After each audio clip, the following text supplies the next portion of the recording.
త్రిమూర్తి సాయి దత్త ప్రేమావతారాల దివ్య చరిత్ర రచించిన వారు చెన్నాప్రగడ లక్ష్మీ నరసింహమూర్తి. సాయీశ్వరాయ విద్మహే సత్యదేవాయ ధీమహి తన్నః సర్వః ప్రచోదయాత్. గురుచరిత్రం. శ్రీపాద శ్రీవల్లభుల దీవెనలతో అంబిక శివార్చన శని ప్రదోష వ్రతాలలో జీవితాన్నంతా గడిపి జన్మ చాలించింది. మరు జన్మలో మహారాష్ట్ర దేశంలో అకోలా జిల్లాలో కారంజా అనే గ్రామంలోని వాజాసనేయ శాఖకు చెందిన విప్రుడికి అంబ తన కుమార్తెగా జన్మించింది. చిన్నతనం నుంచి జన్మ సంస్కారం వల్ల శివభక్తి తత్పరురాలయ్యి దత్తదేవుడిని శ్రద్ధాభక్తులతో పూజించేది. ఆవిడికి యుక్త వయసు రాగానే జననీ జనకులు మాధవశర్మ అనే సద్బ్రాహ్మణుడికి ఇచ్చి పరిణయం చేశారు. మాధవశర్మ కూడా శివభక్తుడయి సదా శివ ధ్యానములో నిమగ్నమయ్యేవాడు.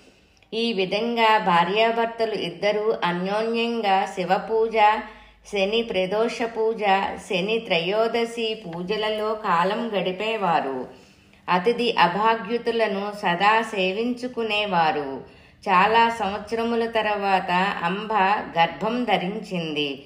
నవమాసాలు పూర్తి కాగానే ఒక శుభముహూర్తాన కుమారుడిని కన్నది. జన్మించిన బాలుడు అందరి పిల్లల వలె ఏడవక ఓంకారనాదం చేస్తుండేవాడు.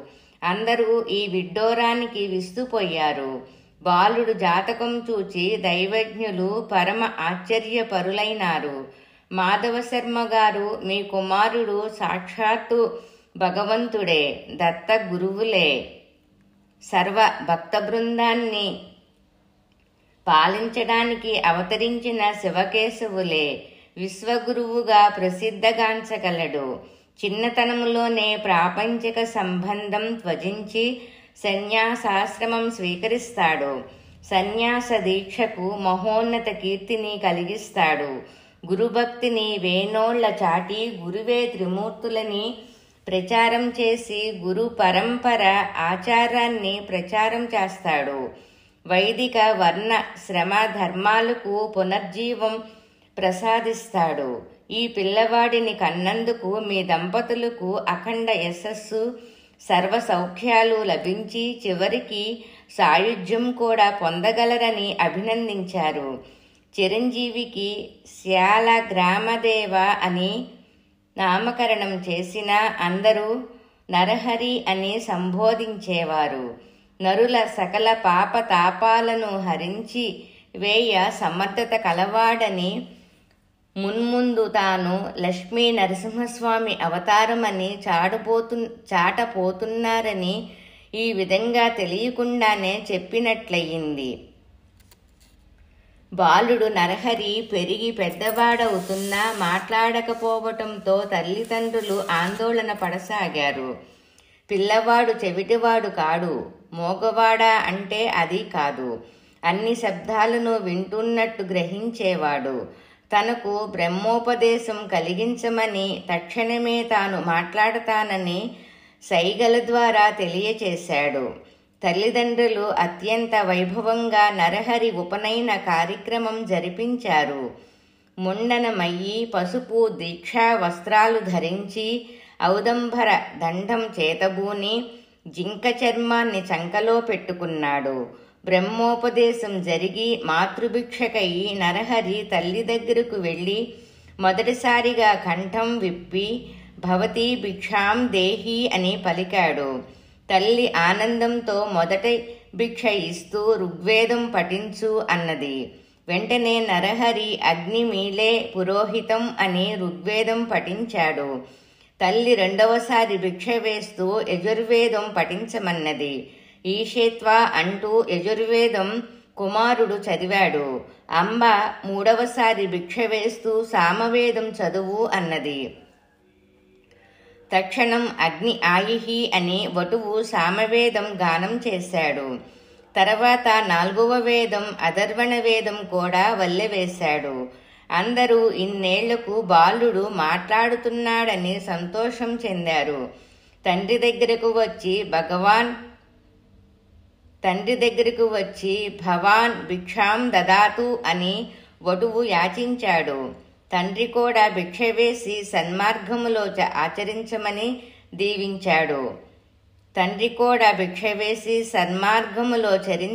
దీవించాడు. వటువైన నరహరి తల్లిదండ్రులిద్దరికీ నమస్కరించుకున్నాడు. వారు బ్రహ్మచారిని దీవిస్తూ సంప్రదాయపరంగా, నాయనా, ఇకపై నువ్వు భిక్షతోనే జీవనం గడపాలి సుమా అన్నారు. వెంటనే నరహరి, అమ్మా, నానా, మీ ఈ ఆదేశానికయ్యి ఇన్నేళ్లుగా ఎదురు చూస్తున్నాను. ఇకపై మీరు అనుజ్ఞ ఇచ్చినట్టు భిక్షకుడుగా సన్యసించి జీవిస్తాను. నేను సన్యాసాశ్రమం స్వీకరించడానికి ఇప్పుడు మీరు అనుజ్ఞ ఇవ్వండని ప్రార్థించాడు. ఆనంద సమయములో ఊహించని ఈ సంఘటనకు మిన్ను విరిగి మీద పడ్డట్టయి తల్లిదండ్రులు విలవిలలాడారు. కన్నీళ్లు ప్రవాహంగా కారుస్తూ, నాయనా, ఏమిటి ఈ వింత కోరిక? కని విని ఎరుగనటువంటివి మాట్లాడుతున్నావు. ఇన్నేళ్లు నీ తీయని పలుకులకై ఎదురు చూచాము. ఇప్పుడు మధురంగా మాట్లాడి వెనువెంటనే సోలాలైన మాటలతో మమ్మల్ని బాధ పెడుతున్నావు. ఇది నీకు సబాబా? పుట్టక పుట్టిన నీ జన్మతో మాకు ఆనందం కలిగించవలసిన సమయములో మమ్మల్ని వదిలి సన్యసించే దేశ సంచారం చెయ్యడం ధర్మసమ్మతమా? గృహస్థాశ్రమం స్వీకరించి సంసారిక జీవనం గడిపి చివరకు దీక్ష తీసుకోవచ్చు. ఇప్పుడే ఇల్లు వదిలిపోతే మా గతేమిటి అని పలు విధాలుగా రోధించారు. నరహరి తల్లి శిరస్సును చేతితో స్పృశించాడు. వెంటనే అంబకు పూర్వజన్మ స్మృతి కలిగింది. స్వామి శ్రీపాద వల్లభ, నన్ను తరింపచేయడానికి ఈ జన్మలో కుమారుడివిగా జన్మించావా? నాయనా, నాపై ఎంత కరుణ! పూర్వజన్మలో సుపుత్ర సంతతి లేక సుఖాలకు నోచుకోక నష్టజాతకురాలుగా జీవించిన నాకు శివపూజను, శని ప్రదోష పూజను నిర్దేశించి నా జన్మను పునీతం చేసిన స్వామి, మీ మాటను నిలబెట్టుకోవడానికి మీరే మరలా జన్మించి నాకు జగద్గురు మాత అనే కీర్తిని ప్రసాదించారు. మీ జననంతో నా భర్త వంశాన్ని, నా తండ్రి వంశాన్ని తరింపచేశారు. అయినా మమ్మల్ని ముసలితనములో చూచుకోవడం కుమారుడిగా నీ కర్తవ్యం కదా నాయనా. అదీకాక గృహస్థాశ్రమం పవిత్రమని సర్వశాస్త్రాలు ఎలుగెత్తి చాటుతున్నవే. గృహస్థుడు కాక సన్యసించకూడదని కూడా పెద్దలు చెబుతున్నారే. అటువంటప్పుడు నీవు బాల్యంలోనే సన్యసించడం తగునా? నీవు సన్యసిస్తే మా గతేమిటి అని అంబ ప్రార్థించింది. నరహరి శాంతంగా తల్లితో, అమ్మా, సామాన్య జనం వలె నన్ను తలుస్తున్నావు. నాకు జనన మరణాలతోనూ వర్ణాశ్రమ ధర్మాలతోనూ ప్రతిబంధం లేదు. నాకు నా అని పరా అని భేదం లేదు. నేను సదా విరాగినే. పుట్టకముందు, పుట్టిన తర్వాత కూడా బ్రహ్మచారినే. నా కర్తవ్యం నాకు బాగా తెలుసు. నీకు తెలియదు. నా భక్తులను అన్ని చోట్ల రక్షించుకుంటాను. అన్ని ప్రదేశాలలో ఉంటాను. ఒక కుటుంబానికి, ఒక ప్రదేశానికి పరిమితం కాను. అందుచేత నన్ను సన్యసించడానికి అనుజ్ఞ దయచేసి ఇవ్వు తల్లి. నీకు సంవత్సరంలోగా కవల పిల్లలు పుడతారు. వారు గుణసంపన్నులయ్యి సర్వశాస్త్ర పారంగుతులయ్యి ధనము గడించి మిమ్మల్ని భక్తి శ్రద్ధలతో సేవిస్తారు. మీరంతా ఆనందంగా జీవిస్తారు. మీకెటువంటి కొరత ఉండదు. కవల పిల్లలు పుట్టేదాకా మాత్రమే ఇంట్లో ఉంటాను. నీకు కుమారులు కలగగానే నాకు సన్యసించడానికి అనుజ్ఞ దయచేయవలసిందని చెప్పాడు. సంవత్సరం తిరగగానే అంబ 2 సుందరులైన కుమారులను కన్నది. నరహరి తల్లితో, అమ్మా, నా మాట నేను నిలబెట్టుకున్నాను. ఇక నీవు నీ మాట ప్రకారం నన్ను సన్యసించడానికి అనుమతించవలెను. సదా నన్ను ధ్యానిస్తుండండి, మీకు జన్మరాహిత్యం కలుగుతుంది. నన్ను తలవగానే నేనెక్కడున్నా నీకు దర్శనమిస్తాను. తిరిగి 30 సంవత్సరాల తర్వాత మీ వృద్ధాప్యములో మీ దగ్గరకు వస్తానని నమస్కరించాడు.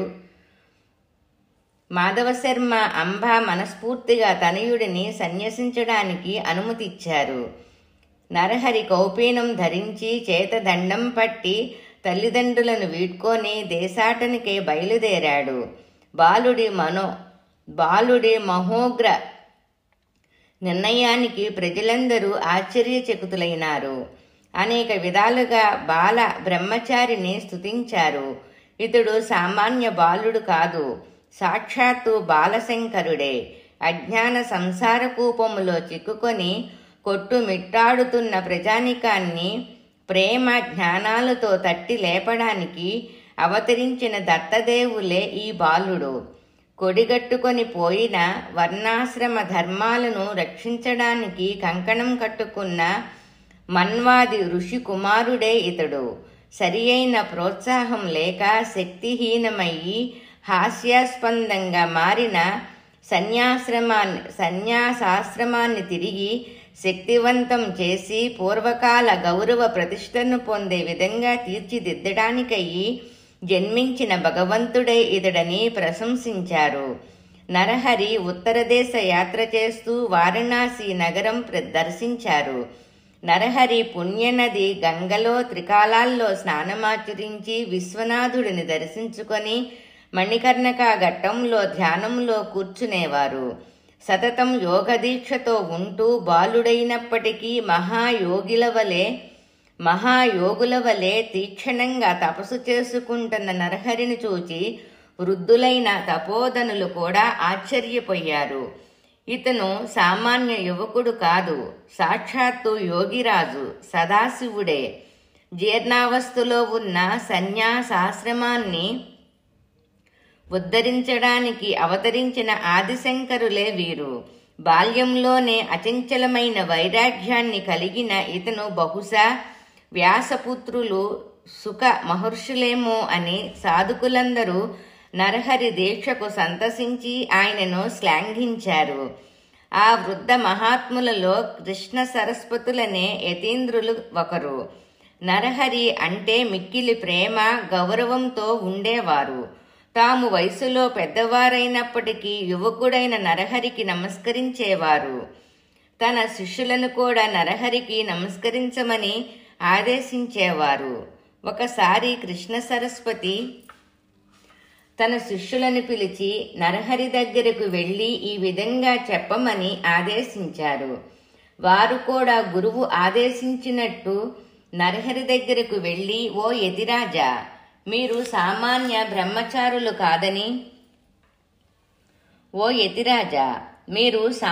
బ్రహ్మచారులు కారని సాక్షాత్తు దక్షిణామూర్తులని సర్వులకు తెలిసినదే.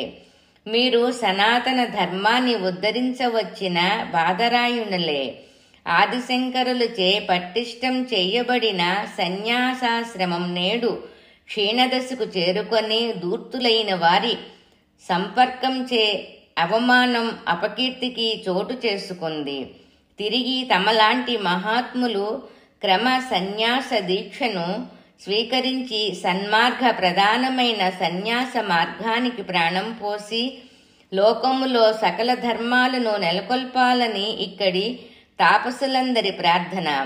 తమరు తగు అధికారి వద్ద సన్యాస దీక్షను స్వీకరించి సనాతన సంప్రదాయాన్ని పునరుద్ధరణ చెయ్యాలి. అప్పుడు దీక్ష వహించిన మీకు మేమంతా సేవ చేసుకొని నమస్కరించుకొని తరిస్తాము. లోకోపవాదం కూడా రాదని విన్నవించుకున్నారు. దానికి నరహరి కూడా ఇది సబాబైన ఆలోచనే అని తలచి తాము సంకల్పించిన లోకోద్ధరణ కార్యానికి సన్యాస దీక్ష అనుకూలమైనదే అని నిర్ణయించి సత్సంప్రదాయ సముద్రణార్థం శ్రీకృష్ణ సరస్వతులను గురువులుగా చేసుకొని శాస్త్ర పద్ధతిలో వారి వద్ద సన్యాస దీక్షను అనుగ్రహించారు. అప్పుడు శ్రీకృష్ణ సరస్వతులు నరహరికి నృసింహ సరస్వతి అనే దీక్ష నామధేయం ప్రదానం చేశారు. అప్పుడు శ్రీకృష్ణ సరస్వతులు నరహరికి నృసింహ సరస్వతి అనే దీక్షా నామధేయం ప్రదానం చేశారు. ఆనందంతో వారణాసిలోని తాపసులు, సాధు పుంగవులందరూ శ్రీగురుని పాదాలకు ప్రణమిల్లి తమ జీవితాలను పునీతం చేసుకున్నారు. శ్రీగురుడు కూడా అందరికీ ధర్మోపదేశం గావిస్తూ వారణాసి నుండి అనేక తీర్థక్షేత్రాలను దర్శించుకుంటూ బదరికాశ్రమాన్ని చేరుకున్నారు. అక్కడ నుంచి గంగా సాగర సంగమం చేరి గంగకు ప్రదక్షిణంగా ప్రయాగ వరకు తడాకయాత్ర చేశారు. తర్వాత శ్రీగురుడు బ్రహ్మేశ్వర క్షేత్రానికి వచ్చారు. అక్కడ నదిలో స్నానానికై వెళ్ళగా ఉదరశూల వ్యాధితో చాలా కాలం నుండి బాధపడుతున్న బ్రాహ్మణుడొకడు ఆ బాధ భరించలేక ఆత్మహత్యకు ప్రయత్నించడం చూచి శ్రీగురుడు తన శిష్యులను పంపి అతన్ని దగ్గరికి పిలిపించుకున్నారు. ఏమయ్యా బ్రాహ్మణుడా, ఆత్మహత్య మహాపాపమని నీకు తెలియదా? జంతువునాం నరజన్మ దుర్లభమని, మనిషిగా పుట్టడం ఎంత అదృష్టమో నీవు ఎప్పుడూ వినలేదా? శరీరమే కదా అన్ని ధర్మకార్యాలకు ప్రధానం.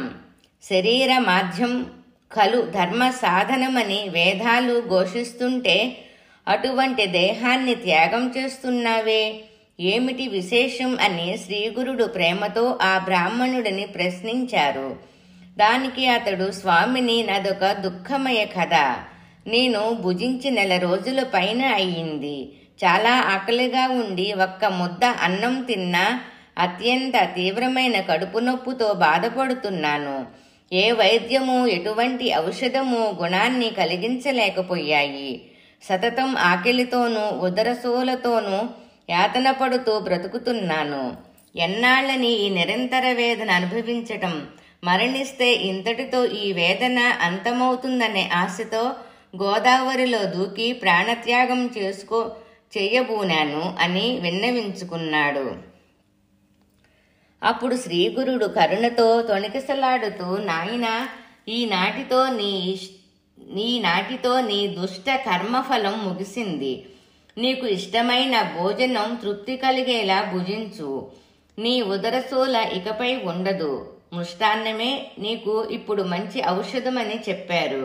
అదే సమయానికి సాయిందేవుడని గ్రామాధికారి గురుడి దర్శనానికి నదీ సంగమానికి వచ్చాడు. గురుడు ఆయనతో బ్రాహ్మణుడిని ఇంటికి తీసుకొని వెళ్లి మంచి భోజనం పెట్టమని ఆదేశించారు.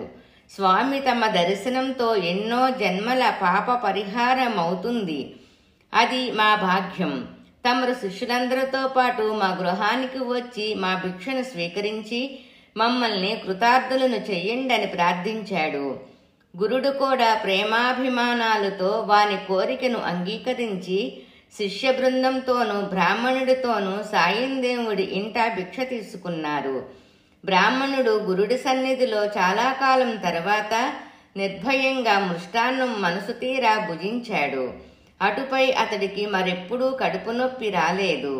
కరవీరపురములో సర్వశాస్త్ర పారంగతుడైన బ్రాహ్మణుడుండేవాడు. ఆయనకు చాలా కాలానికి కుమారుడు కలిగాడు. కాని బాలుడు చిన్నతనంలోనే తల్లిదండ్రులు ఇద్దరూ మరణించారు. నా అనేవారు లేక, గమ్యం లేక తిరుగుతూ చదువు సంధ్యలు ఏమీ లేక మందమతిగా అయ్యాడు. చివరకు యాయవారం కూడా చేసుకొని బతకలేకపోయాడు.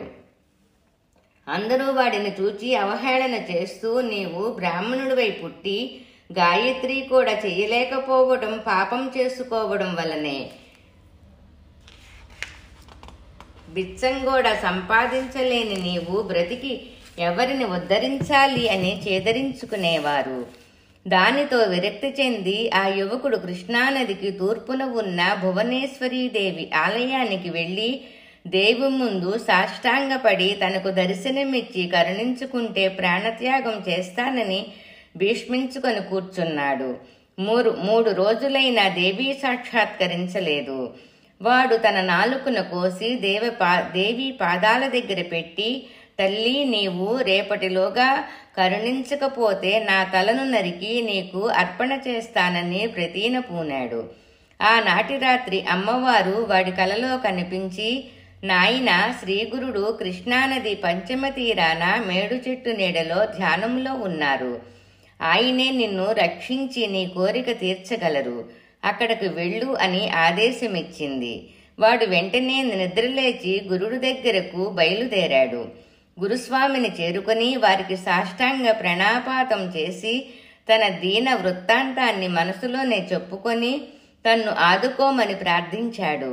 స్వామి వాడి పరిస్థితికి మనసు కరిగి వాడి తలపై చెయ్యి పెట్టి ఆశీర్వదించారు.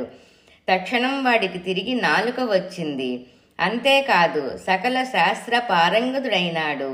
అనర్గళంగా సంస్కృతములో గురుని స్తుతిస్తూ కవిత్వం గానం చేశాడు. కాలక్రమాన గౌరవ మర్యాదలు సంపాదించి అనువైన కన్యను పెండ్లాడి సుఖంగా జీవించాడు.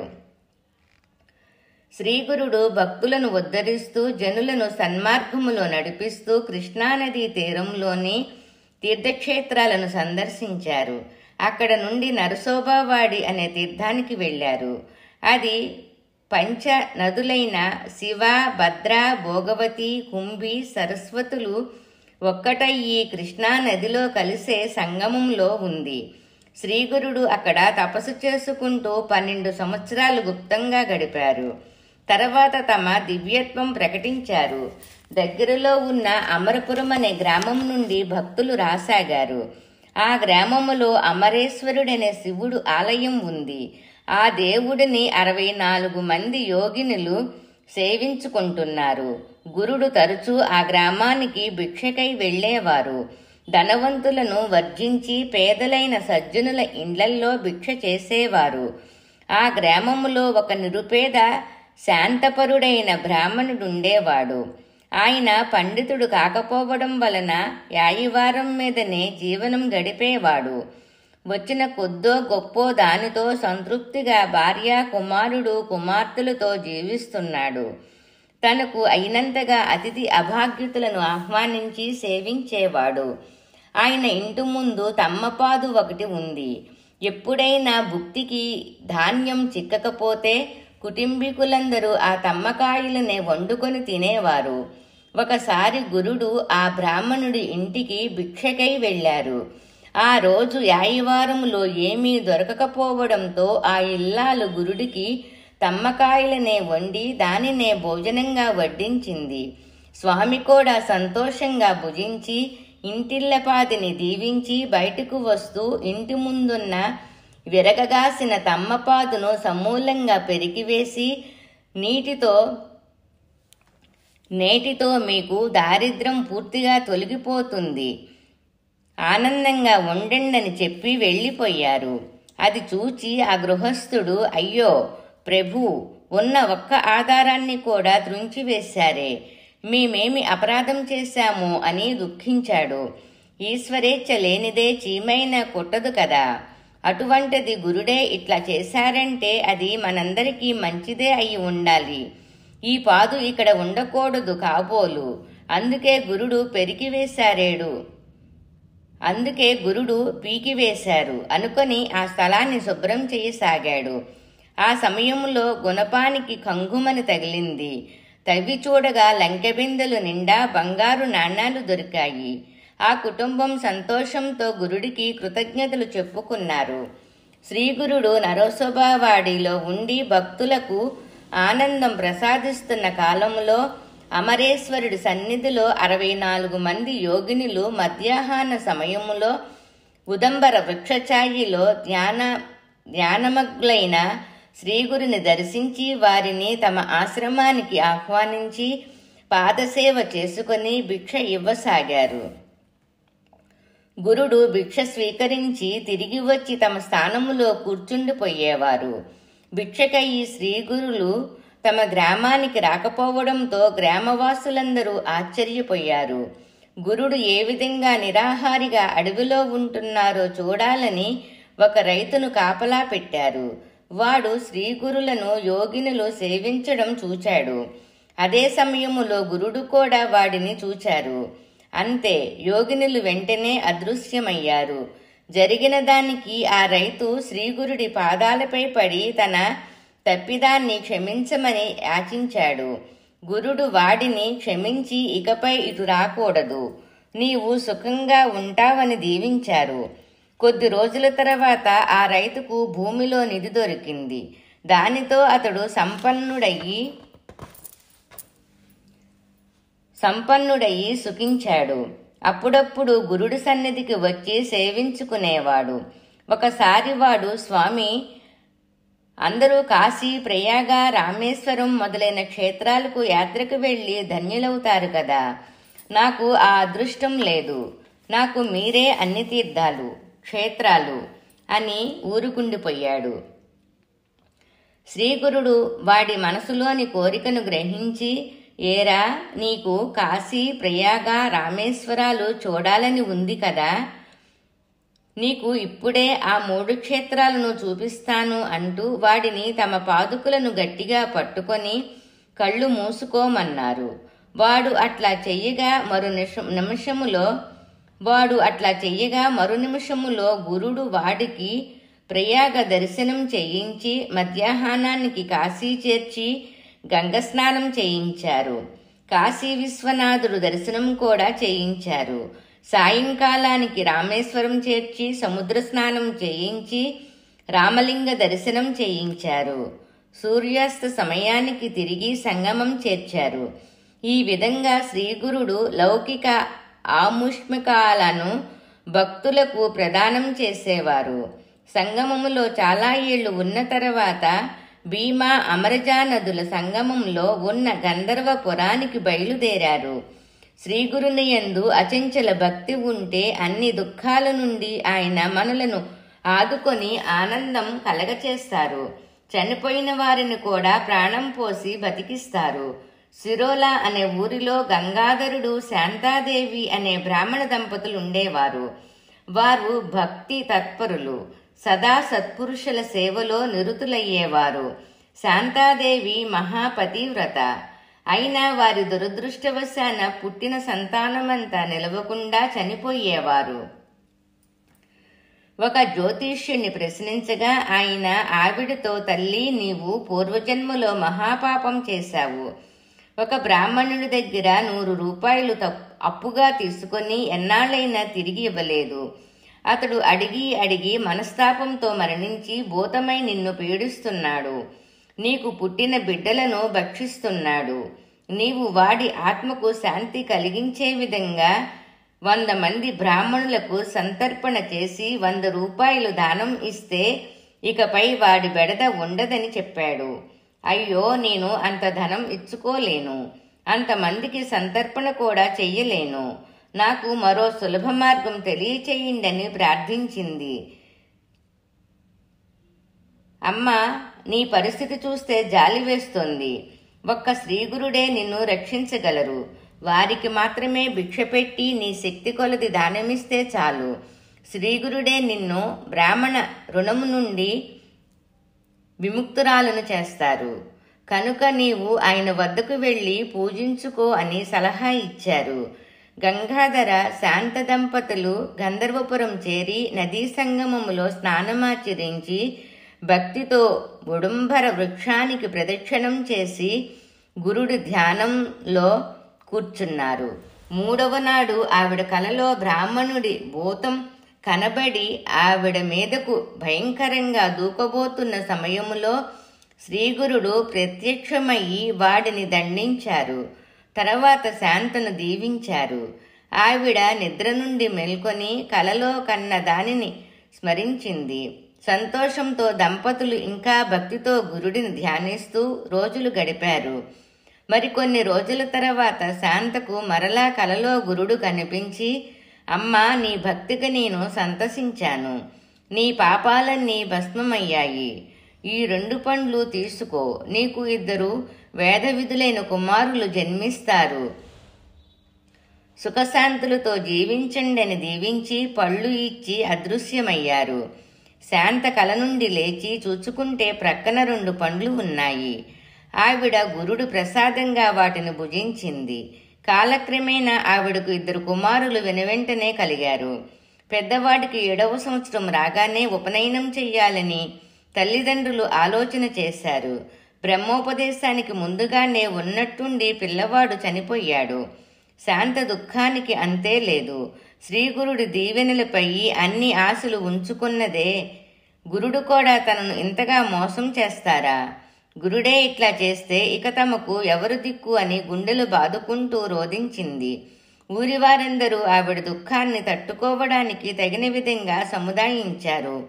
పుట్టిన వాళ్లంతా గిట్టవలసిందే కదా. ఎవరికి ఏ సమయములో మృత్యువు వస్తుందో ఆ దేవుడికి తప్ప మరెవరికీ తెలియదు కదా. పోయిన వారికై ఉన్నవారు ఎన్ని రోజులను ఏడుస్తారు. దుఃఖాన్ని దిగమింగి తర్వాతి కార్యక్రమాలు చూడండని ఎన్నో రకాలుగా ఓదార్చారు. ఆ శాంత తన కుమారుడి శరీరాన్ని శవ సంస్కారానికై ఇవ్వక దాన్ని తన ఒడిలో పెట్టుకొని ఎంతగానో విలపించింది. శ్రీగురుని దుఃఖములో నిందించింది కూడా. కుమారుడి శవంతో తాను ప్రాణత్యాగం చెయ్యడానికి సిద్ధమైంది. అందరూ ఆవిడ నిర్ణయానికి విస్తుపోయారు. ఆవిడ కొడుకు శవాన్ని తీసుకొని తాను ప్రాణం వదలాలని సంగమానికి వచ్చింది. జనులందరూ ఆవిడ వెనక బయలుదేరి వచ్చారు. సంగమం చేరి శాంత కుమారుడి శవాన్ని హృదయానికి హత్తుకొని చాలాసేపు శోకించింది. ఆ సమయానికి ఒక బ్రహ్మచారి ఆవిడ దగ్గరకు వచ్చాడు. ఆవిడ శోకకారణం తెలుసుకొని, అమ్మా, అనవసరంగా గురుడిని ఎందుకు నిందిస్తావు? ఆయన దీవెనల వల్లనే కదా నీకు పుత్రుడు కలిగింది. పుత్రుణ్ణి ప్రసాదించిన వారు తిరిగి కుమారుడిని బ్రతికించలేరా? అందుచేత దుఃఖాన్ని దిగమింగి గురు దగ్గరికి వెళ్లి ఆయననే యాచించుకో. ఆయన అన్నిటికీ సమర్థులు అని చెప్పి వెళ్లిపోయాడు. ఆ బ్రహ్మచారి మరెవరో కాదు, శ్రీగురుడే. గంగాధర శాంతలు కుమారుడి శవాన్ని తీసుకొని భీమా అమరజా నది సంగమానికి వచ్చారు. శ్రీగురుడు నివసించే ఉదంబర వృక్షం దగ్గరకు వచ్చి శవాన్ని అక్కడ ఉంచి గురుడు దర్శనానికై ప్రార్థించారు. సూర్యాస్తమయం కావస్తున్నది. శవ సంస్కారం ఆ రోజుకు వీలు పడదు. అప్పటికే మరణించి 2 రోజులు కావస్తున్నాయి. మర్నాడైనా ఆవిడ దుఃఖాన్ని భరించి శవ సంస్కారానికి ఒప్పుకుంటుందని ప్రజలు వెళ్లిపోయారు.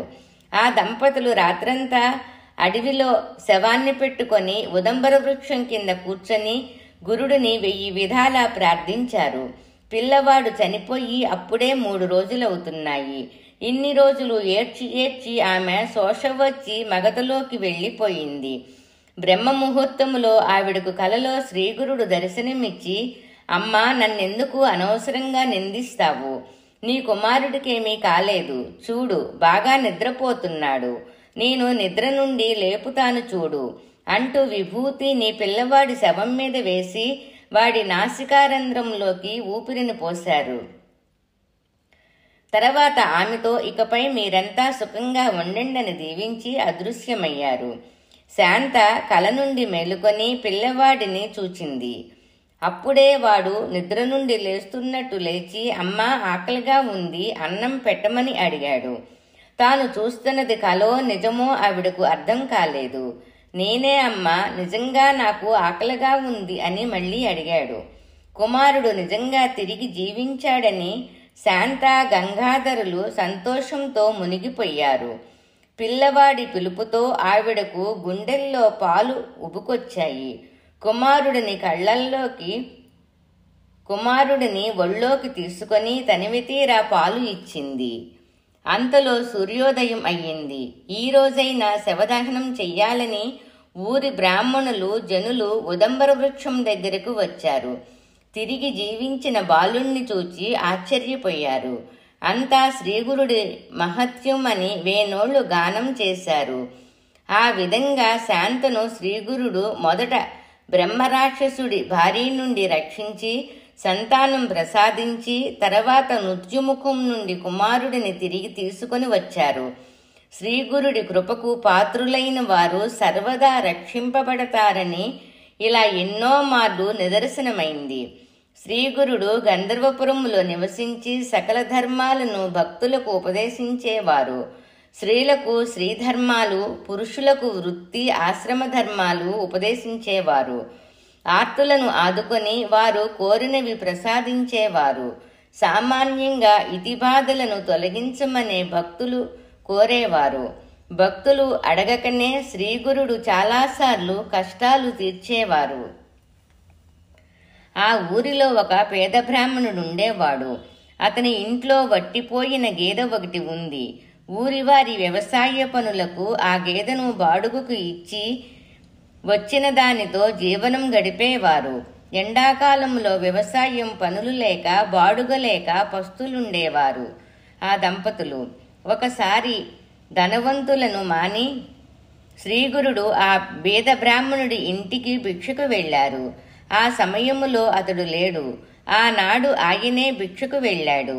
భవతీ భిక్షాం దేహి అని సాక్షాత్తు ఈశ్వరుడే నిలబడి అడిగినట్టు ఉన్న శ్రీగురుడిని చూచి ఆ ఇల్లాలు తమ జన్మ ధన్యమైందని సంతోషంతో వారిని ఆహ్వానించి కాళ్ళు కడుగుకోవడానికి నీళ్లు ఇచ్చింది. తర్వాత స్వామి, తమరు కొంచెం సమయం విశ్రాంతి తీసుకోవలసిందిగా ప్రార్థిస్తున్నాను. యజమాని ఆదివారానికయ్యి బయటకు వెళ్లారు. వచ్చే సమయమైంది. కరుణించి మా ఆతిథ్యం స్వీకరించి వెళ్లవలసిందని ఆ ఇల్లాలు విన్నవించుకున్నది. దానికి స్వామి, అమ్మ, మాకు ధాన్యానికి సమయమవుతుంది. అమ్మ, మాకు ధ్యానానికి సమయమవుతున్నది. ఇంట్లో ఏది ఉంటే దాన్నే భిక్షగా ఇవ్వు, సంకోచించకు అని చెప్పారు. దానికి ఆమె చాలా బాధపడి, స్వామి క్షమించండి, మా సంగతి తమకు బాగా తెలుసు.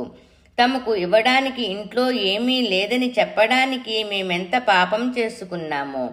కల్పవృక్షమే ఇంటికి వచ్చి ఏదైనా ఇవ్వమంటే ఇవ్వలేకపోయామే అని పరిపరి విధాలా చింతించింది. దానికి శ్రీ గురువులు, అమ్మా, నీవు అంతగా విచారించకు. ఇంటి ముంగిట పాడిగేదెను పెట్టుకొని చింతిస్తున్నావెందుకు? ఆ గేదె పాలు నాకు చాలు అని అన్నారు. అయ్యో స్వామి, ఆ గేదె వట్టిపోయి చాలా సంవత్సరాలు అయ్యింది.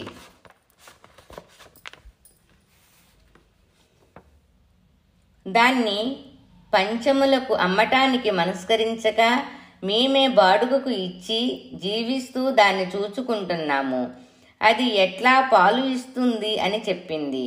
శ్రీగురుడు, అమ్మా, నా మాట మీద నమ్మకం ఉంచి గేదెను పాలు పితుకు, పాలు వస్తాయో లేదో నువ్వే చూద్దువు కాని అని అనగా శ్రీగురువుల మీద విశ్వాసంతో ఆమె మట్టి పాత్రను తెచ్చి గేదెకు నమస్కరించుకొని స్వామిని తలుచుకొని పాలు పితికింది.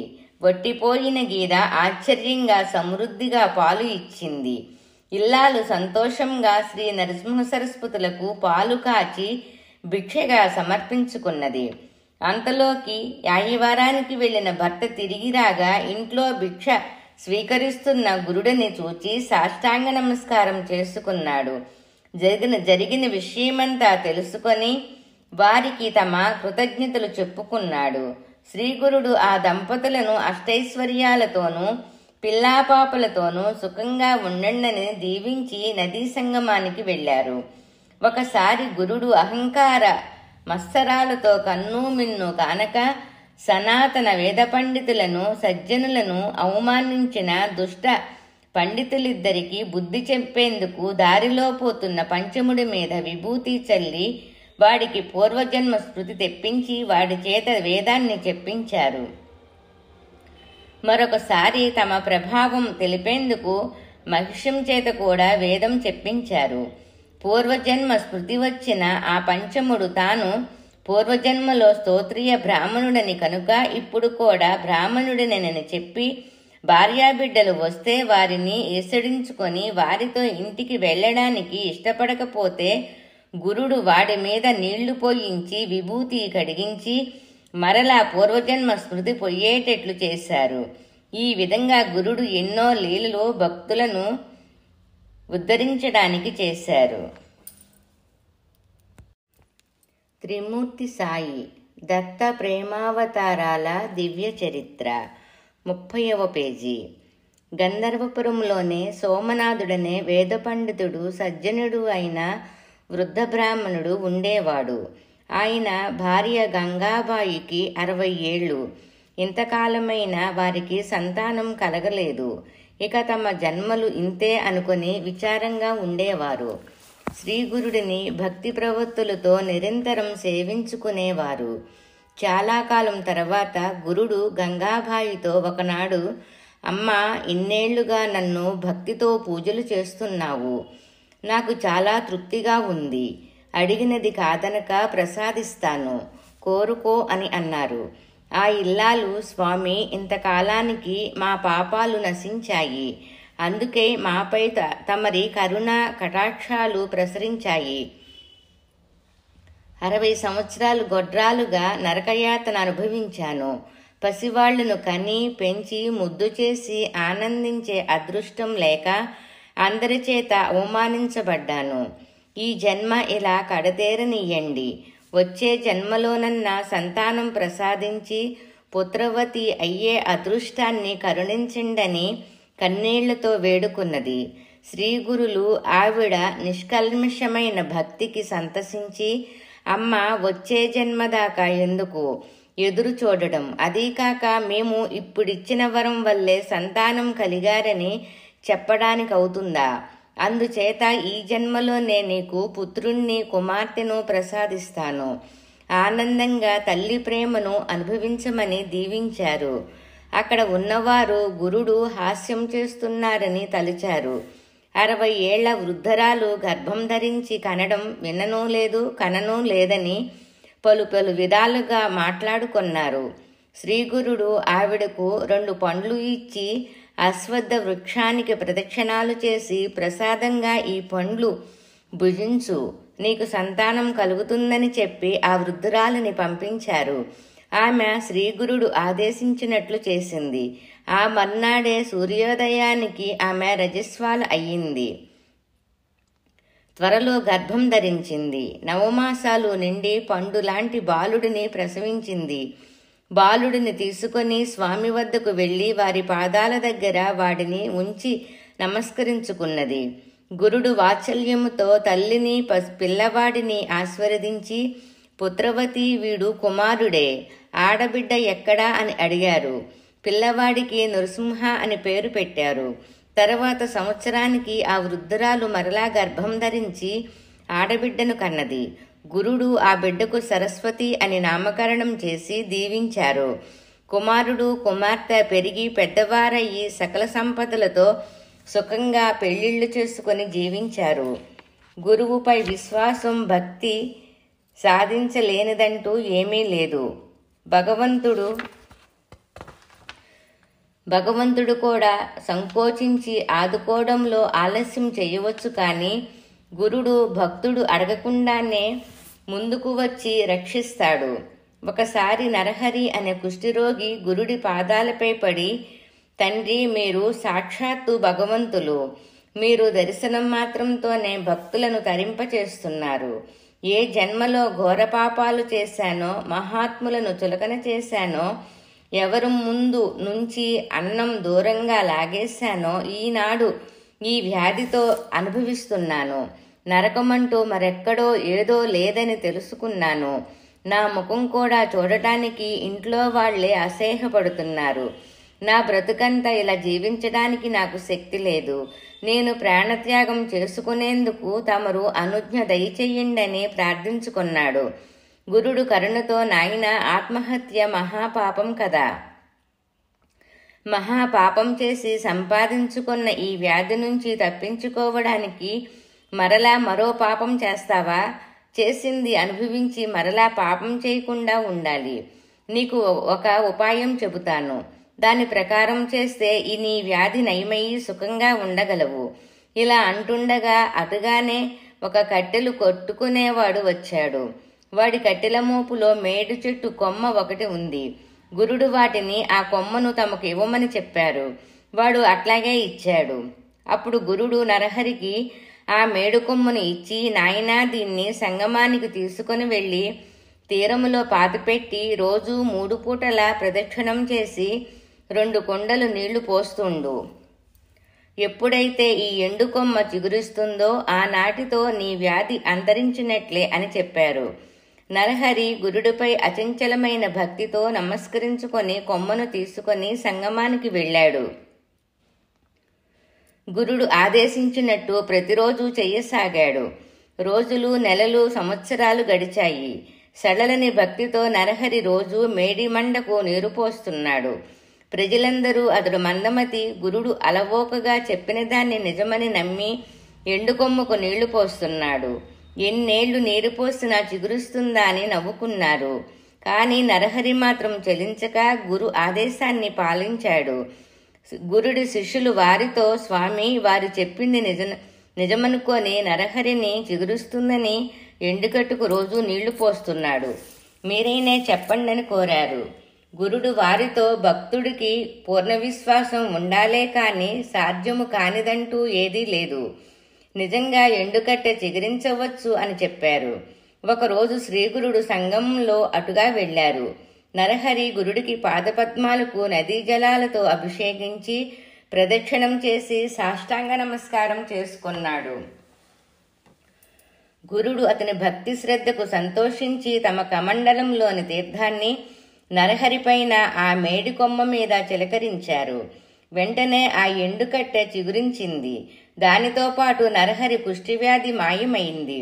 అటు తర్వాత నరహరి తనకు తగిన కన్యను పెండ్లి చేసుకుని సుఖంగా కాలం గడిపాడు.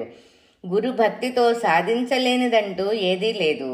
గురువు మాటలు ఎంత అసంబద్ధంగా కనిపించినా భక్తి శ్రద్ధలతో వాటిని ఆచరించిన వారికి సర్వదా క్షేమమే కలుగుతుందని పర్వతేశ్వరుడి కథ తెలియచేస్తుంది. గురుడు మఠం నుండి సంగమానికి వెళ్లే దారిలో పర్వతేశ్వరుడనే రైతు పొలమున్నది. గురుడు నదీ స్నానానికి వెళ్లేటప్పుడు, తిరిగి వచ్చేటప్పుడు ఆ రైతు గురుడికి భక్తిగా నమస్కరించుకునేవాడు. పొలానికి పోతూ మఠంలోని గురుడికి వందనం చేసుకునేవాడు. వాడి భక్తిని చాలా రోజులు గమనిస్తున్న గురుడు ఒకరోజు వాడు తమకు నమస్కరించుకుంటున్నప్పుడు వాడితో, నాయనా, నిన్ను రోజూ చూస్తున్నాను. నీవు శ్రద్ధగా భక్తిగా నన్ను పూజిస్తున్నావు. మాకు చాలా ఆనందంగా ఉంది. ఏదైనా కోరుకో, ఇస్తాము, సంకోచించకు అని అన్నారు. వాడు తన జన్మ కృతార్థమైందని తలచి, స్వామి, తమరు దివ్య పురుషులు. తమరు నా పొలంలోకి దయచేసి తమ పాదధూళితో పునీతం చెయ్యండి. మాకు సర్వశుభాలు కలుగుతాయని విన్నవించుకున్నాడు. శ్రీగురుడు అట్లాగే అని వాడి భూమిలోకి వెళ్లారు. అప్పుడప్పుడే పంట ఏపుగా పెరుగుతున్నది. ఇంకొక వారం రోజులలో కోతకు వస్తుంది. శ్రీగురుడు వాడితో, నాయనా, నీ మంచి కోరి చెబుతాను, చేస్తావా అని అడిగారు. తండ్రి, మీరు చెప్పటం నేను చేయకపోవటమా? ఎంత పాపం చేసుకున్నాను? అలా అనడానికి ఆన తీయండి, తప్పక చేస్తాను అన్నాడు. అట్లా అయితే వెంటనే మేము సంగమం నుండి తిరిగి వచ్చే సమయంలోగా చేనంతా కోయించి వేశాయి అంటూ స్నానానికి వెళ్ళిపోయారు. పర్వతేశ్వరుడు గురువాజ్ఞగా భార్య, బిడ్డలు, ఊరివారు అడ్డం చెబుతున్న కూలీలను పెట్టి చకచక పంట పొలాన్ని కోయించాడు. భార్య మగడికి పిచ్చి పట్టిందని నెత్తి నోరు బాదుకుంటూ ఏడుస్తున్నది. గురుడి భక్తిలో పడి భర్త ఏపుగా పెరిగి కోతకు సిద్ధం కాబోతున్న పైరును నాశనం చేశాడని గురుడిని నిందించింది. శ్రీగురుడు స్నానం ముగించుకొని తిరిగి వస్తూ రైతును చూచి, అరెర్రే, ఏం చేశావు? ఏపుగా పెరిగిన పంటంతా కోసివేశావే. నేనేదో పరిహాసానికి చెబితే ఆలోచించక పంటను నాశనం చేసుకున్నావే అని అన్నారు. రైతు, స్వామి, మీరు చెప్పిన మాటలు పరిహాసానికి చెప్పినవా కాదా అని నిర్ణయించే శక్తి నాకు లేదు. అదీకాక నా శుభం కోరేవారు మీరు. అంతా తమకు తెలుసు. అందుకే మీరు ఆనతిచ్చినట్టు చేశాను అన్నాడు. మంచిది అని శ్రీగురుడు వాడిని దీవించి మఠానికి వెళ్లారు. ఇది జరిగిన వారం రోజుల్లో అకాల వర్షాలు బ్రహ్మాండంగా కురిశాయి. కోతలకు సిద్ధంగా ఉన్న వారందరి చేనులు నీటిలో మునిగిపోయాయి. పంటంతా నీటిపాలయ్యింది. అందరు రైతులు దుఃఖించారు. అందరూ విపరీతంగా నష్టపోయారు. వానలు తగ్గిన తర్వాత పర్వతేశ్వరుడి పొలంలో కోసిన ప్రతి మొదలు నుండి 10-12 మొలకలు వచ్చాయి. కొద్ది రోజులలో మంచి పంట వచ్చింది. ఏ సంవత్సరం లేనంతగా ధాన్యం పండింది. తక్కిన రైతులకు ధాన్యం గింజ కూడా లేనప్పుడు పర్వతేశ్వరుడికి సమృద్ధిగా ధాన్యం చేకూరింది. అతడు శ్రీగురుడికి జరిగింది నివేదించుకొని ఊరిలోని వారందరికీ తగినంతగా తన ధాన్యమిచ్చి అందరినీ ఆదుకున్నాడు. ఆ కాలములో భారతదేశములో సనాతన ధర్మం క్షీణించి బ్రాహ్మణులు తమ వర్ణాశ్రమ ధర్మాలను, స్త్రీలు తమ స్త్రీధర్మాలను మరిచి విచ్చలవిడిగా సంచరించేవారు. యవన పాలకులు తమ మతాన్ని హిందువుల మీద బలవంతంగా ప్రయోగిస్తున్నారు. యవనులు ధనాశ చూపి బ్రాహ్మణుల చేత తమ ఆస్థానాలలో వేదాన్ని వేయించేవారు. వేద పండితులే యవనులు ఇచ్చే ధనానికి ఆశపడి తమ తోడి వేద పండితులు సనాతన సంప్రదాయ ప్రవర్తకులైన వారిని చులకన చేసి అవమానించే సమయములో శ్రీగురుడు అవతరించి ధర్మోద్ధరణ గావించి సమాజంలోని ప్రతివారికి తమ తమ ధర్మాలను విశదపరిచి అనుసరించే విధంగా తమ మాహాత్మ్యాన్ని ప్రకటించి సమాజాన్ని ఆదుకున్నారు. గురుడే త్రిమూర్తులని, గురుడే తల్లిదండ్రులని, గురుడే సర్వస్వమని, గురుభక్తితో సాధించలేనిదంటూ లేదని, గురు మాహాత్మ్యాన్ని, గురుసేవా సంప్రదాయాన్ని పటిష్టం చేశారు. గురుడు భక్త పరాధీనుడు, భక్త సులభుడు అని తేటతెల్లం చేశారు. దానితో సర్వులు గురుడిని ఆశ్రయించి తమ లౌకిక కామాలనే వృద్ధి చేసుకోసాగారు. గురువు ఇవ్వతగ్గ ఆధ్యాత్మిక పురోగతిని ఆశించక సంసార కూపానికి అంటుకొని ఉండిపోవడంతో గురుడు తాము అందరి నుండి దూరంగా గుప్తంగా ఉండేవారు. అప్పుడప్పుడు ప్రకటమవుతూ అదృశ్యమవుతూ ఉండేవారు. యవనులు ప్రాబల్యం ఎక్కువై వారు కూడా తమ మాహాత్మ్యాన్ని చూచి తరచూ తమ దగ్గరకు రావడంతో సనాతన ధర్మాలకు విఘాతం కలిగించే రోజులు వస్తున్నాయని, తమ అవతార సమాప్తి చేయడానికి తగిన సమయమని శ్రీగురుడు నిశ్చయించుకున్నారు. ఆ సమయములో వైడూర్య నగరాన్ని ఒక నవాబు పాలిస్తున్నాడు. తాను యవ్వనుడైన పరిశుద్ధాత్ముడు, సజ్జనుడు, మహనీయులను గౌరవించేవాడు అతడు. తక్కిన నవాబులలాగా కాక హిందువులను ప్రేమగా గౌరవంగా చూచేవాడు.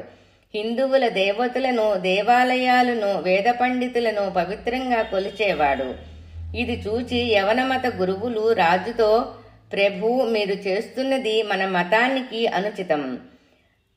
అలా ఆదేశాలకు విరుద్ధంగా తమరు నడుచుకుంటున్నారు. రాళ్ళు రప్పలు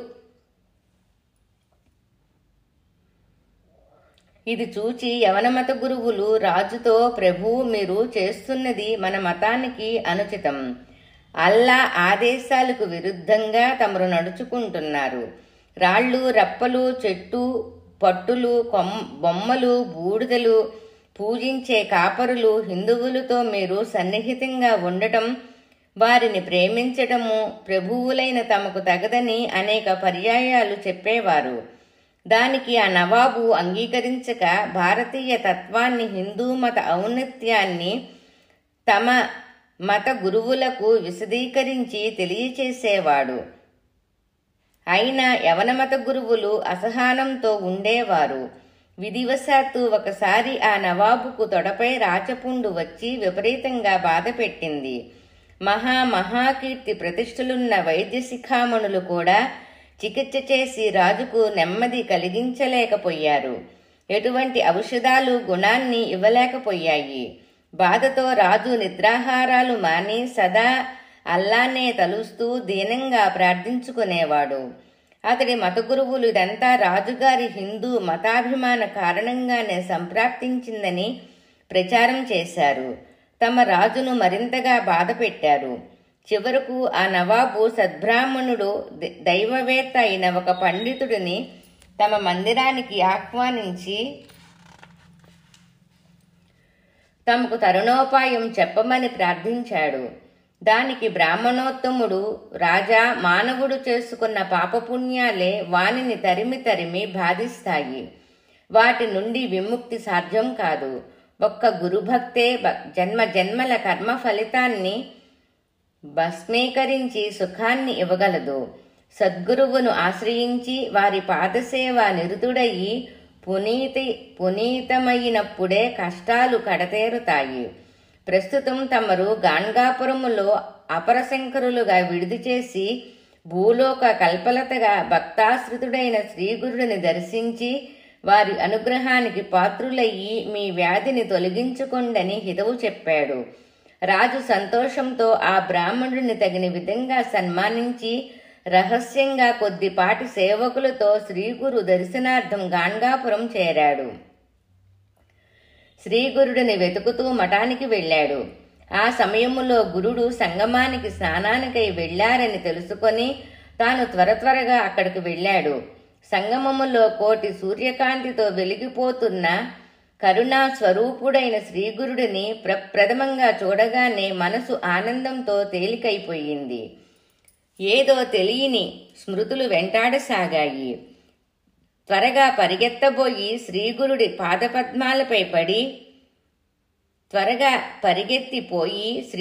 పాదపద్మాలపై పడి స్వామి కరుణావతార, ప్రేమావతార, నన్ను కరుణించండి. నేను యవ్వనుడనని దూరం చెయ్యకండి. నేను యవ్వనుడనైనా అంటే ముస్లిం అయినా, హిందువు మతమంటే భక్తి శ్రద్ధలున్నవాణ్ణి, మీ వంటి మహాత్ములను భక్తిగా ఆదరించేవాడిని. నన్ను ఆదుకోండి. నా పాప ఫలితమైన ఈ రాజపుండు బాధ నుండి విముక్తుడని చెయ్యండని పరిపరి విధాలుగా ప్రార్థించుకున్నాడు. శ్రీగురుడు ఆ నవాబును చూచి మందహాసంతో, ఓరి రజక, ఇన్నాళ్ళు ఎక్కడున్నావు, ఎలా ఉన్నావని ప్రశ్నించారు. వెంటనే నవాబుకు పూర్వజన్మ స్మృతి కలిగింది. వెంటనే స్వామి పాదాలు విడవకుండా, నా తండ్రి, నా శ్రీపాద శ్రీవల్లభ, ఇన్నాళ్లకు నన్ను దయతలిచావా స్వామి? నేను మీ సేవకుడును, చాకలినే. మీ అనుగ్రహంతో వరప్రసాదంగా రాజసుఖాలను అనుభవించాను. తనివి తీరా భోగాలను సేవించాను. వాటిపై మనసు లేదు. ఇకనైనా మీ సేవ చేసుకునే నా పాపపు జీవితాన్ని పునీతం చేసుకుంటాను. అనుగ్రహించండని వేడుకున్నాడు. శ్రీగురుడు ప్రేమ నిండిన హృదయంతో వాడిని లేపి, నాయనా, ఇప్పటికీ నీ కోరిక తీరింది కదూ. నీవు కోరినట్టు ఇకపై మా పాదసేవ చేసుకోవచ్చులే. అసలు ఇక్కడకు వచ్చిన కారణమైన రాచపుండేది చూద్దామన్నారు. నవాబు తన వ్రణాన్ని చూపిద్దామనుకొని తొడ చూచుకుంటే అది ఎప్పుడో కనిపించకుండా పోయింది. శ్రీగురుడి దర్శనం మాత్రంతోనే వ్రణం మానిపోయి బాధ లేకుండా పోయింది. ఆనందంతో రాజైన రజకుడు గురుడికి మరీ వందనం చేసుకున్నాడు. స్వామి, ఈ అల్పుడికి మీరు ప్రసాదించిన రాజగౌరవాలను మీరు చూచి ఆనందించాలని మా నగరం విచ్చేసి మా ప్రజలను, మా కుటుంబ పరివారాన్ని పునీతం చెయ్యవలసిందిగా వేడుకుంటున్నాను. తమరు ఈ దీనుడి ప్రార్థనను మన్నించండి. మా నగరానికి దయచేయండని అభ్యర్థించాడు.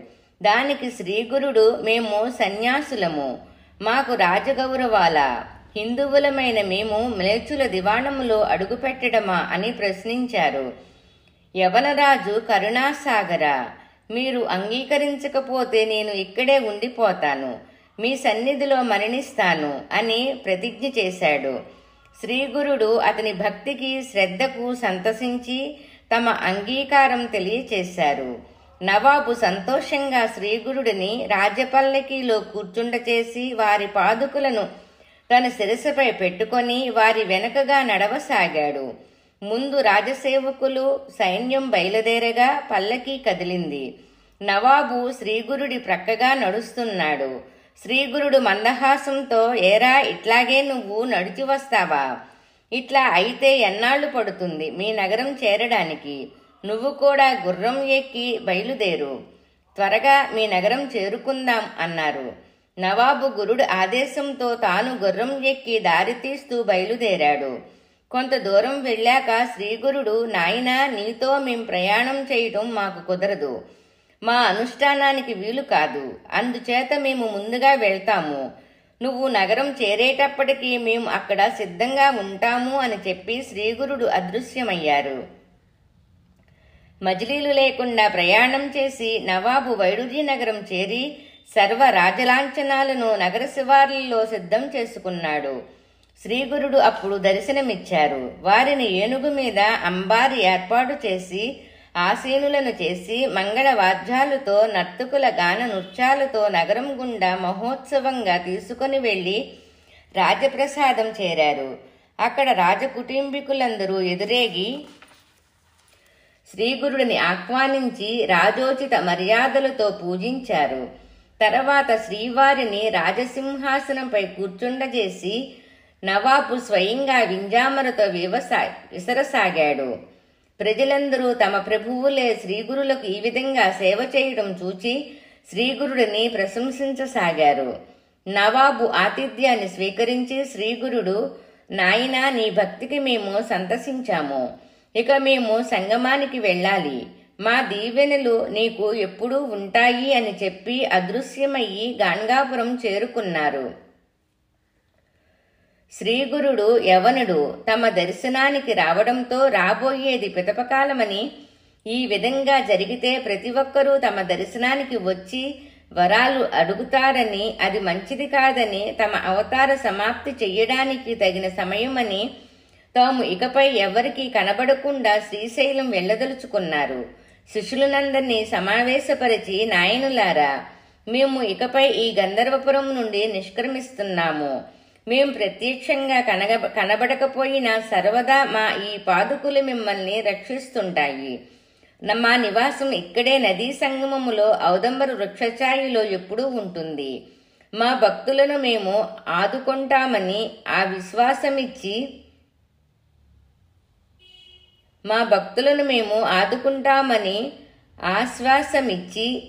ఆశీర్వచనం ఇచ్చి ముఖ్యమైన కొందరు శిష్యులతో శ్రీశైలం బయలుదేరారు శ్రీగురుడు. వారితో సాయిందేవుడు, సిద్ధయోగి, నందిశర్మ, నరహరి కవి బయలుదేరారు. అప్పుడు బహుధాన్య నామ సంవత్సరం ప్రారంభమయ్యి ఉత్తరాయణ పుణ్యకాలం జరుగుతున్నది. అది శిశిర ఋతువు, మాఘమాసం. కుంభరాశిలోకి సూర్యుడు, కన్యరాశిలో బృహస్పతి ప్రవేశించారు. అదే సమయానికి శ్రీగురుడు శిష్యులతో శ్రీశైలం చేరి అక్కడున్న పాతాళగంగను చేరారు. కృష్ణపక్షం పాడ్యమి శుక్రవారం నాడు శ్రీగురుడు శిష్యులను నదీ నీటిలో పూలపాన్పును సిద్ధం చెయ్యమన్నారు. శ్రీగురుడి అవతార నిష్కర్మణ కానున్నదని తెలుసుకొని దుఃఖంతో వారంతా శ్రీగురుడిని ధ్యానం చేస్తూ పూలపాన్పును సిద్ధం చేశారు. కడసారిగా శిష్యులను దీవించి, నాయనులారా, మీరు మీ సాధనలో ఉండిపోండి. మీకు మా దర్శనం సందేశాలు ఎప్పుడూ ఉంటాయి. నన్ను తలవగానే మేము మీ దగ్గరకు వచ్చి ఆనందమిస్తాము. మేము ఈ పూలపాన్పు మీద ఆసీనులమయ్యి ఆకాశగంగ దాటి శ్రీశైలం చేరి అక్కడ మల్లికార్జున స్వామితో ఐక్యమవుతాము. మీరు చింతించక గాణ్గాపురం చేరండి. మేము శ్రీశైలం చేరగానే అందుకు నిదర్శనంగా మీ దగ్గరకు 4 కలవ పువ్వులు నదీ తీరములో కొట్టుకొని వస్తాయి. వాటిని ప్రసాదంగా తీసుకొని మీ నగరానికి చేరుకొండని చెప్పి పుష్పనావులో ఎక్కి పద్మాసనములో ఆసీనులయ్యారు. నావ మెల్లమెల్లగా తరంగాలపై కదులుతూ కొంత దూరం వెళ్లి శిష్యులు చూస్తుండగానే అదృశ్యమైంది. శ్రీగురుడు కనిపించకుండా పోగానే శిష్యులందరికీ నేత్రాలు ఆశ్రువులతో నిండిపోయాయి. మదిలో శ్రీగురుడి లీలలు, ఉపదేశాలు ముసురుకొన్నాయి. అలా ఎంతసేపు నిలుచుండిపోయారో తెలియదు.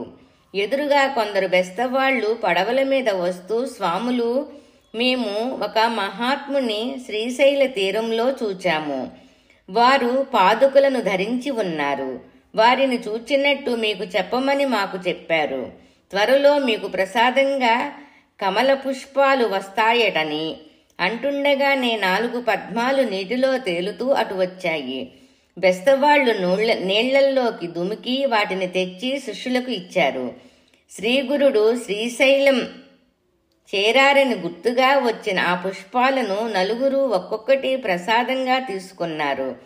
సనాతన ధర్మాన్ని, సమాజాన్ని అడుగంటకుండా నిలబెట్టి సన్యాసాశ్రమాన్ని పటిష్టపరిచి అందరికీ ప్రేమతత్వం విశదీకరించి ప్రేమను పంచి స్వస్థలం చేరిన బ్రహ్మతత్వానికి నమస్కరించుకొని శ్రీగురుడి స్మృతులతో శిష్యులు గాణ్గాపురం చేరారు. ఓం తత్సత్. శ్రీ నరసింహ సరస్వతి స్వామి గురుచరిత్ర సంపూర్ణం.